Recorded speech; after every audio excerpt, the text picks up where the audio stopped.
Guys, watch this video. Nagkaroon ka ng kidney transplant 1 taon na ang nakalipas. Ano kaya ang nangyari sa'yo kung hindi ka nagpa-transplant?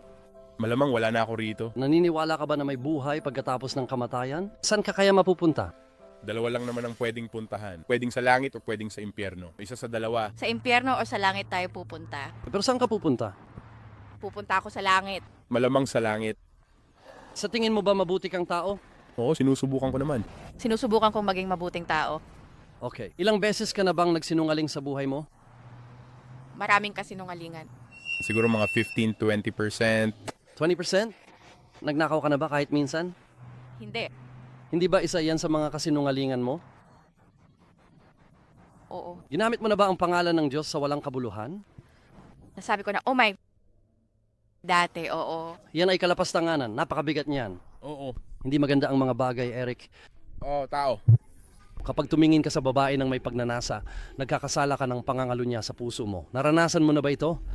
Oo, nagawa ko na. O may magandang balita at masamang balita? Alin ang gusto mong marinig muna?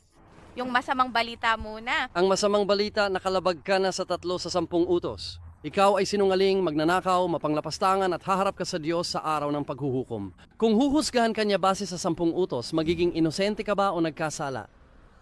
Mahirap sabihin. Hindi, madali lang yan. Sinungaling, magnanakaw, may mapangalunyang puso, nagkasala ka tulad namin. Sa ganung batayan, saan ka mapupunta? Langit o impyerno? Purgatorio. Walang purgatorio. Tulad ng sinabi mo sa simula, langit o impyerno lang. Okay.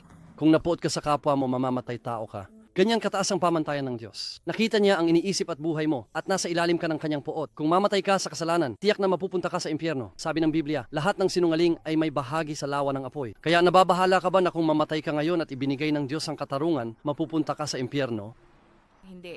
Hindi mo ba pinapahalagahan ang buhay mo? Ibig kong sabihin, oo, pinapahalagahan ko. Oo. Nababahala ka rin. Oo, ginagawa nito. Ginagawa nito. Ano ang ginawa ng Diyos sa makasalanan upang hindi mapunta sa impyerno? May ginawang kamangha-mangha ang Diyos. Alam mo ba kung ano iyon? Pinatawad sila. Pinapatawad niya ang lahat.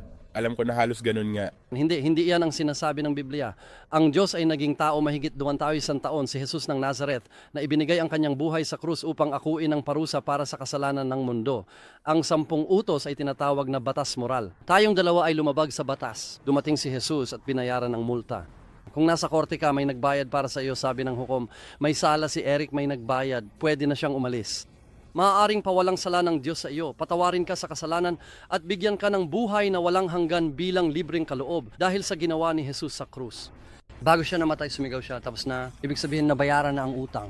Eric, ibig sabihin nito, kayang patawarin ng Diyos ang lahat ng mga lihim na kasalanan. Tama. Oo, ganun na nga. Kaya kanyang linisin, kaya kanyang gawing matuwid sa kanyang paningin dahil sa kamatayan at pagkabuhay ni Jesus. Okay. Sa ngayon, Sonny, para kang taong nakatayo sa gilid ng eroplano, 10,000 talampakan taas, iniisip na maliligtas sa pagpadyak ng braso. Okay. Hindi yon gagana. Kailangan niyang magtiwala sa parachute. So ngayon, iniisip mong maliligtas mo ang sarili mo sa pagiging mabuting tao. Hindi yun gagana dahil hindi ka mabuting tao. Katulad ka lang naming lahat. Ilipat mo ang iyong pagtitiwala mula sa sarili mo papunta sa tagapagligtas. Ang kailangan mong gawin ay magsisi at magtiwala sa Kanya. Hindi iyon magiging madali dahil sabi sa Biblia, mahal natin ang kadiliman at kinamumuhian natin ang liwanag. Mahal natin ang ating kasalanan. Nakakakuha tayo ng kasiyahan dito. Kaya sabihin mo, Diyos, pakiusap, baguhin mo ang puso ko. Bigyan mo ako ng malinis na puso. Patawarin mo ako. Gagawin niya yon. Ipinanganak kang muli na may bagong puso at bagong mga hangarin. Mula kamatayan, lilipat ka sa buhay. At ang Diyos ay magbibigay ng buhay na walang hanggan bilang regalo. Sa tingin mo, totoo ba ito? Oo. Okay, kaya kung mamatay ka ngayon at ibinigay sa iyo ng Diyos ang katarungan, mapupunta ka sa impyerno. May 2 bagay kang kailangang gawin para maligtas, Eric, magsisi at magtiwala kay Jesus. Kailan mo gagawin iyon? Kapag pumunta ako sa simbahan tuwing linggo. Ay Biyernes na, Huwebes ngayon. Maaring patay ka na bago pa sumapit ang linggo. O tao. 150,000 katawang namamatay bawat 24 na oras. Kaya ang sinasabi ko, Eric, sa katahimikan ng iyong puso, ialay mo ang iyong buhay sa Panginoon. Humingi ka ng kapatawaran sa mga kasalanan mo. Ilagay mo ang iyong tiwala kay Jesus. Ay, oo. Ilipat mo ang iyong tiwala mula sa sarili mo papunta sa tagapagligtas at gawin mo ito ngayon dahil inuutos ito ng Diyos. Tama. Pag-iisipan mo ba ito? Oo, syempre maisip ko iyan. Iniisip ko naman halos araw-araw, kaya parang hindi naman sa hindi ko iniisip. Ginagawa ko. May Biblia ka ba sa bahay? Oo, ginagawa ko. Alisin mo ang alikabok niyan. At maging Heto na. maging seryoso ka sa iyong kaligtasan. Siyempre, Salamat sa usap, Eric. Pinahahalagahan ko. maraming salamat po. Naintindihan mo ba ang sinasabi ko? Oo. Kapag ginawa mo ito, patatawarin ng Diyos ang iyong kasalanan at ibibigay niya sa iyo ang buhay na walang hanggan. Wow. Ngayon, sa tingin mo ba nagsasabi ako ng totoo? Siyempre. Hindi ako magsisinungaling sa iyo. Sunny, napakahalaga nito. Kaya, pag-iisipan mo ba ang pinag-usapan natin? Oo, pag-iisipan ko ito ng mabuti. May Biblia ka ba? Oo, meron ako sa bahay. Bibigyan pa rin kita ng ilang babasahin.